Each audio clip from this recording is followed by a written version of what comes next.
ವೀಕ್ಷಕರೇ, ಅನುದಿನ ಸುದ್ದಿಜಾಲ. ನಾನು ಅನನ್ಯ ಎಸ್ ಭಾರದ್ವಾಜ್. ಇಂದಿನ ವಿಶೇಷ ಸುದ್ದಿ ಪ್ರಸಾರ ವೀಕ್ಷಣೆಗೆ ಸ್ವಾಗತ. ಎಲ್ಲ ದೇಶಗಳ ಮೇಲೆ ಪ್ರತಿಸುಂಕ ಶೇಕಡ 15ಕ್ಕೆ ಹೆಚ್ಚಳ. ಟ್ರಂಪ್ ಎಲ್ಲ ದೇಶಗಳ ಮೇಲೆ ಶೇಕಡ 15ರಷ್ಟು ಪ್ರತಿಸುಂಕ ವಿಧಿಸುವುದಾಗಿ ಅಮೆರಿಕ ಅಧ್ಯಕ್ಷ ಡೊನಾಲ್ಡ್ ಟ್ರಂಪ್ ಅವರು ಶನಿವಾರ ಘೋಷಿಸಿದ್ದಾರೆ.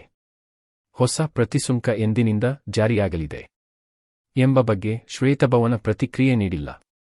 ಅಮೆರಿಕವು ಆಮದು ಮಾಡಿಕೊಳ್ಳುವ ಸರಕುಗಳ ಮೇಲೆ ವಿಧಿಸಿದ್ದ ಪ್ರತಿಸುಂಕವನ್ನು ಸುಪ್ರೀಂ ಕೋರ್ಟ್ ರದ್ದು ಮಾಡಿ ಆದೇಶಿಸಿತ್ತು.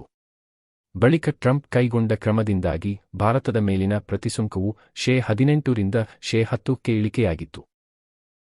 ಈಗ ಟ್ರಂಪ್ ಅವರ ಹೊಸ ಘೋಷಣೆಯಿಂದಾಗಿ ಪ್ರತಿಸುಂಕವು ಶೇಕಡ 15ರಷ್ಟಾಗಲಿದೆ.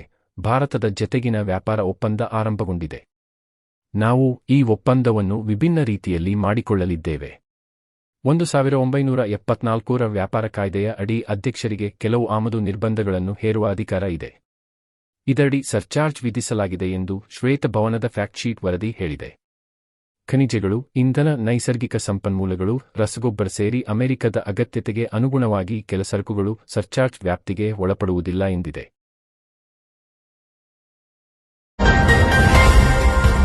ಎಸ್ಐಆರ್ ಎರಡನೇ ಹಂತದ ಅಂತಿಮ ಮತದಾರರ ಪಟ್ಟಿಯಿಂದ ಶೇಕಡ 8ರಷ್ಟು ಮತದಾರರನ್ನು ತೆಗೆಯಲಾಗಿದೆ. ಎರಡನೇ ಹಂತದ ವಿಶೇಷ ತೀವ್ರ ಪರಿಷ್ಕರಣೆ ಎಸ್ಐಆರ್ ನಂತರ ಪ್ರಕಟವಾದ ಅಂತಿಮ ಮತದಾರರ ಪಟ್ಟಿಯಿಂದ 9 ರಾಜ್ಯಗಳು ಮತ್ತು ಕೇಂದ್ರಾಡಳಿತ ಪ್ರದೇಶಗಳಲ್ಲಿ ಸುಮಾರು ಶೇಕಡ 8% ಮತದಾರರನ್ನು ತೆಗೆದುಹಾಕಲಾಗಿದೆ. ರಾಜಸ್ಥಾನ, ಮಧ್ಯಪ್ರದೇಶ, ಕೇರಳ, ಅಂಡಮಾನ್ ಮತ್ತು ನಿಕೋಬಾರ್, ಛತ್ತೀಸ್ಗಢ ಮತ್ತು ಗೋವಾದ ಅಂತಿಮ ಪಟ್ಟಿಗಳನ್ನು ಶನಿವಾರ ಫೆಬ್ರವರಿ 21, 2026 ಪ್ರಕಟಿಸಿದರೆ, ಗುಜರಾತ್ನ ಪಟ್ಟಿಯನ್ನು ಫೆಬ್ರವರಿ 17ರಂದು ಮತ್ತು ಪುದುಚೇರಿ ಮತ್ತು ಲಕ್ಷದ್ವೀಪದ ಪಟ್ಟಿಯನ್ನು ಫೆಬ್ರವರಿ 14ರಂದು ಬಿಡುಗಡೆ ಮಾಡಲಾಯಿತು. ಬಿಹಾರದಲ್ಲಿ ಎರಡನೇ ಹಂತದ ಎಸ್ಐಆರ್ ಅನ್ನು ಘೋಷಿಸಿದಾಗ ಅಕ್ಟೋಬರ್ 27ರಂದು 9 ರಾಜ್ಯಗಳು ಮತ್ತು ಕೇಂದ್ರಾಡಳಿತ ಪ್ರದೇಶಗಳಲ್ಲಿ ಒಟ್ಟು ಮತದಾರರ ಸಂಖ್ಯೆ 21,45,215 ಆಗಿತ್ತು. ಪರಿಷ್ಕರಣೆಯ ನಂತರ ಈ ಸಂಸ್ಥೆಗಳ ಮತದಾರರ ಸಂಖ್ಯೆ 19,75,701ಕ್ಕೆ ಇಳಿದಿದ್ದು, ನಿವ್ವಳ ಮತದಾರರ ಪಟ್ಟಿಯಿಂದ 1,70,514 ಅಥವಾ ಶೇಕಡ 7.93ರಷ್ಟು ಅಳಿಸಲಾಗಿದೆ. ಪಶ್ಚಿಮ ಬಂಗಾಳ, ಉತ್ತರ ಪ್ರದೇಶ ಮತ್ತು ತಮಿಳುನಾಡಿನ ಅಂತಿಮ ಪಟ್ಟಿಗಳು ಇನ್ನೂ ಪ್ರಕಟವಾಗಿಲ್ಲ. ಗುಜರಾತ್ನಲ್ಲಿ ಅತಿ ಹೆಚ್ಚು ಮತದಾರರ ಹೆಸರುಗಳು ಅಳಿಸಲ್ಪಟ್ಟಿದ್ದು, ಅಂತಿಮ ಪಟ್ಟಿಯಿಂದ ಶೇಕಡ 13.40ರಷ್ಟು ಮತದಾರರನ್ನು ತೆಗೆದುಹಾಕಲಾಗಿದೆ. ಕೇರಳದಲ್ಲಿ ಅತಿ ಕಡಿಮೆ ಮತದಾರರ ಹೆಸರುಗಳು ಶೇಕಡ 3.22ರಷ್ಟು ದಾಖಲಾಗಿವೆ. ಚುನಾವಣಾ ಆಯೋಗ ಮತ್ತು ರಾಜ್ಯ ಸರ್ಕಾರದ ನಡುವೆ ತೀವ್ರ ಮೊಕದ್ದಮೆಗೆ ಸಾಕ್ಷಿಯಾಗಿರುವ ಪಶ್ಚಿಮ ಬಂಗಾಳದಲ್ಲಿ ಸುಪ್ರೀಂ ಕೋರ್ಟ್ ಫೆಬ್ರವರಿ 28ರಂದು ಅಂತಿಮ ಪಟ್ಟಿಯನ್ನು ಪ್ರಕಟಿಸಲು ಅನುಮತಿ ನೀಡಿದೆ. ಆದಾಗ್ಯೂ ನಡೆಯುತ್ತಿರುವ ಪ್ರಕ್ರಿಯೆಯಲ್ಲಿ ನ್ಯಾಯಾಂಗವನ್ನು ಒಳಗೊಳ್ಳುವ ಮಹತ್ವದ ನಿರ್ಧಾರವನ್ನು ಸುಪ್ರೀಂ ಕೋರ್ಟ್ ತೆಗೆದುಕೊಂಡಿತು. ಮಮತಾ ಬ್ಯಾನರ್ಜಿ ಸರ್ಕಾರ ಮತ್ತು ಚುನಾವಣಾ ಆಯೋಗ ನಡುವಿನ ನಿರಂತರ ವಿಶ್ವಾಸದ ಕೊರತೆಯು ಬಿಕ್ಕಟ್ಟಿಗೆ ಕಾರಣವಾಗಿ ಸಮಯ ಮೀರುತ್ತಿದೆ ಎಂದು ಹೇಳಲಾಗಿದೆ. ಮಾನಹಾನಿ ಪ್ರಕರಣ ಕೋರ್ಟ್ಗೆ ಹಾಜರಾದ ರಾಹುಲ್ ಗಾಂಧಿ. ಶನಿವಾರ ಬೆಳಿಗ್ಗೆ ರಾಹುಲ್ ಗಾಂಧಿ ಅವರು ಮುಂಬೈನ ಭಿವಂಡಿ ಕೋರ್ಟ್ಗೆ ಹಾಜರಾಗಿ 2024ರಲ್ಲಿ ತಮ್ಮ ವಿರುದ್ಧ ಆರ್ಎಸ್ಎಸ್ ಕಾರ್ಯಕರ್ತರೊಬ್ಬರು ದಾಖಲಿಸಿದ್ದ ಮಾನಹಾನಿ ಪ್ರಕರಣಕ್ಕೆ ಸಂಬಂಧಿಸಿದಂತೆ ಹೇಳಿಕೆ ದಾಖಲಿಸಿದರು.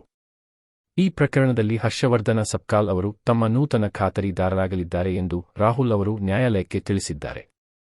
ಖಾತರಿದಾರರಾಗಿದ್ದ ಕೇಂದ್ರದ ಮಾಜಿ ಸಚಿವ ಶಿವರಾಜ್ ಪಾಟೀಲ್ ಅವರು ಡಿಸೆಂಬರ್ನಲ್ಲಿ ಮೃತಪಟ್ಟಿದ್ದರು.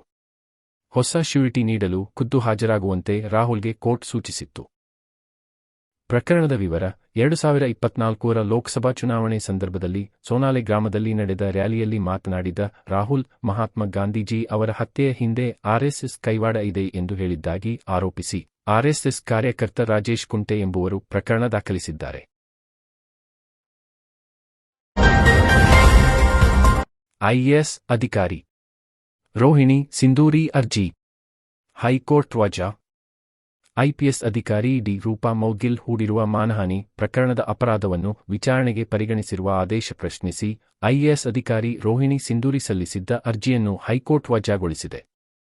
ಈ ಸಂಬಂಧ ರೋಹಿಣಿ ಸಿಂಧೂರಿ ಸಲ್ಲಿಸಿದ್ದ ಅರ್ಜಿ ವಿಚಾರಣೆ ನಡೆಸಿ ಕಾಯ್ದಿರಿಸಿದ್ದ ಆದೇಶವನ್ನು ನ್ಯಾಯಮೂರ್ತಿ ಎಂ. ನಾಗಪ್ರಸನ್ನ ಅವರಿದ್ದ ಏಕಸದಸ್ಯ ನ್ಯಾಯಪೀಠ ಶನಿವಾರ ಪ್ರಕಟಿಸಿತು.